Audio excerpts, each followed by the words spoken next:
here's my review of the Morihei 9000 grit Japanese whetstone.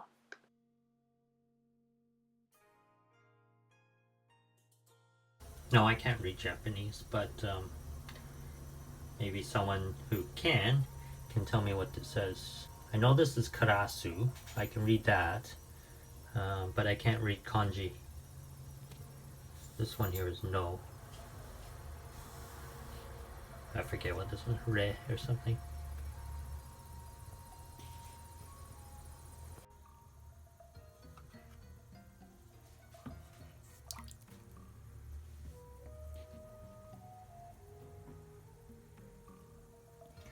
So how you can tell whether your stone is a soaker stone or not is to look for bubbles. So right here, the white one here is a Syrax. The one to the right, the blue one, is a Sigma. And the last one there is a Norton. And those all have bubbles coming out of them. But the Morihei does not.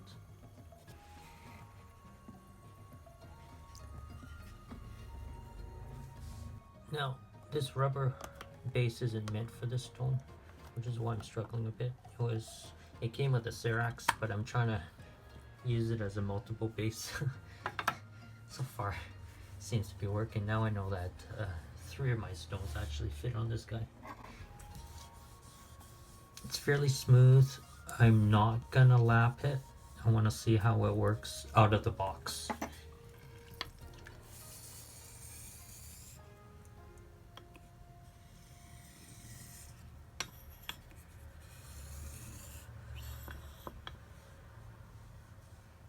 It's not as smooth as I imagined.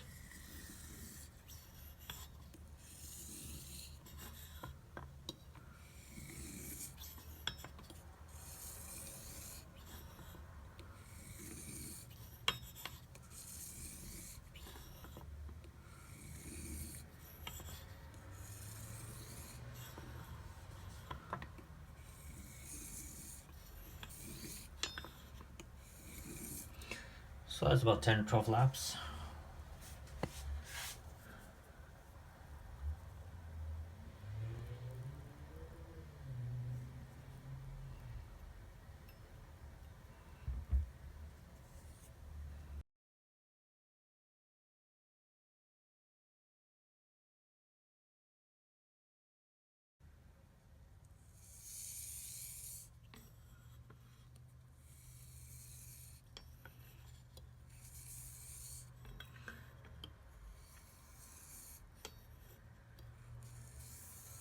So I just gave this stone a really quick light lapping using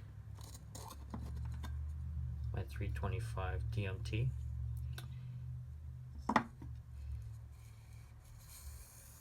And only did it for about 15 seconds or so, really lightly, and I'm hearing it's a lot smoother than the first attempt. I know that there are some stones out there, maybe the more coarser grids, like up to 3K, you might not need to lap, but because this is such a smooth stone, it's probably a good idea. So, I don't know if you can see this, but you want to watch the water as it's moving along the stone.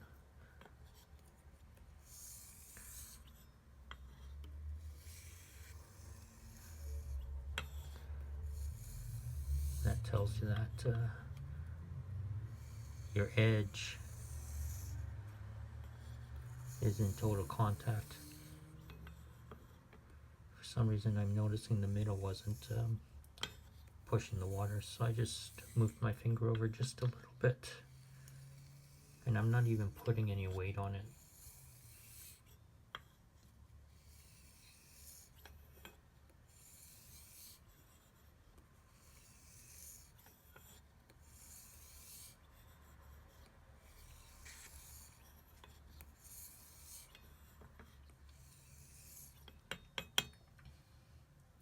Okay, so that's about 20.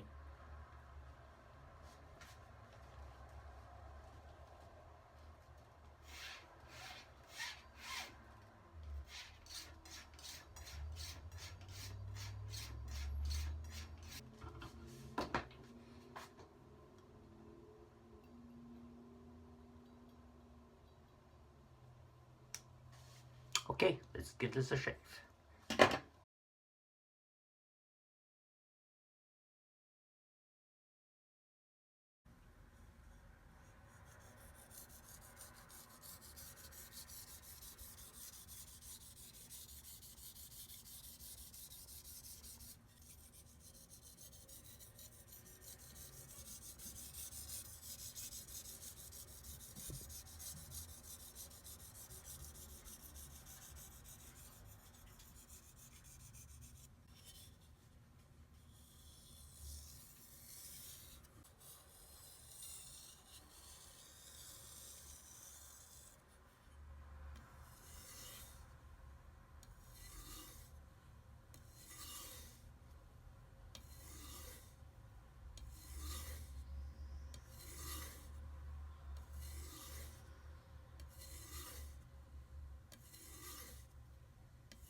So here are my final comments on the Morihei 9000 grit Japanese whetstone.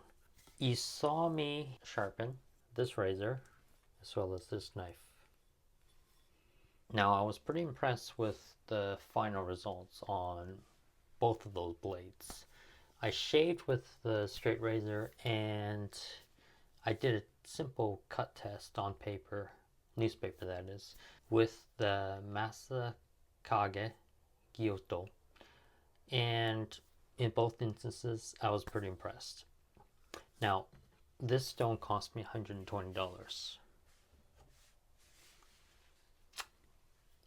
This stone here also cost me $120, and it's a Norton 4000 8000 combo stone.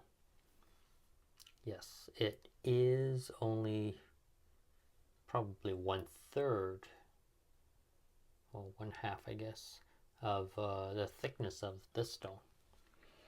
But if you've got this in your repertoire, you don't really need this stone, because you're going to get a nice polish off an 8000 grit stone. And if you're sharpening kitchen knives, do you need 8000 grit? Maybe. But in most cases, no. You can cut everything in the kitchen, food-wise, with a 3 or 4000 grit stone. Going higher is just going to polish that bevel for you. It's not, and yes, it will give you a sharper edge, but for everyday use, it's not really going to make much difference. If you were a sushi chef and you needed to cut sashimi and you needed it to be cut just perfectly, then yeah, you might need a 9000 grit stone or a 10,000 grit stone or even higher. But for the average user, $120 is a pretty expensive investment for a polishing stone. And yes, it is just a polishing stone. So if you haven't set your bevel right, this stone is useless to you. It's meant to polish, much like the yellow side of this stone. So this is 4000 grit, which is also a polishing stone, I guess. Like, that stone is perfect for the home user. All you need is a 1000 grit, 4000 grit, and an 8000 grit stone. And in my opinion, that's all you need. So overall, I am impressed with the stone, but if you've already got a high grit stone, anything above 6000, you don't really need this. If you like collecting stones, then by all means. Do you need a 9000 grit stone for your kitchen knives? No. But do you need a 9000 grit stone or an 8000 grit stone for your straight razors? Yes. In fact, you might need to go above 10,000, maybe 15, 20,000, because you're going to feel it when it doesn't actually cut those hairs like you want it to. And you may not notice it when you're just shaving your arm hair and just cutting a few strands of hair, but you will feel it when you're shaving your beard or your sideburns or your chin, and you realize, oh, it just isn't smooth.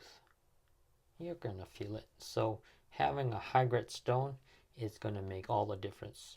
And you can substitute this with some compound straps. You can put chromium oxide on something like this, and that would basically replace a stone like this. But you need good leather, and you need a decent surface, right? Like this is just made out of pine. And if you want to know how to make a paddle strap, check out my video. I'll put the link below in the comments. I'm liking this so far. It didn't cost me too much considering I got the leather for free. But if you look in the build something like this, it doesn't take a lot of effort, and it doesn't cost a lot for the materials. And it's definitely going to cost you less than something like this. So great stone, little pricey, but like I said, if you've got something like this, I would skip this stone. That's just my opinion. If you have any questions, feel free to hit me up in the comment box below. Stay sharp, stay clean, and we'll see you next time. Take care, guys. Have a great day. Thanks. Bye.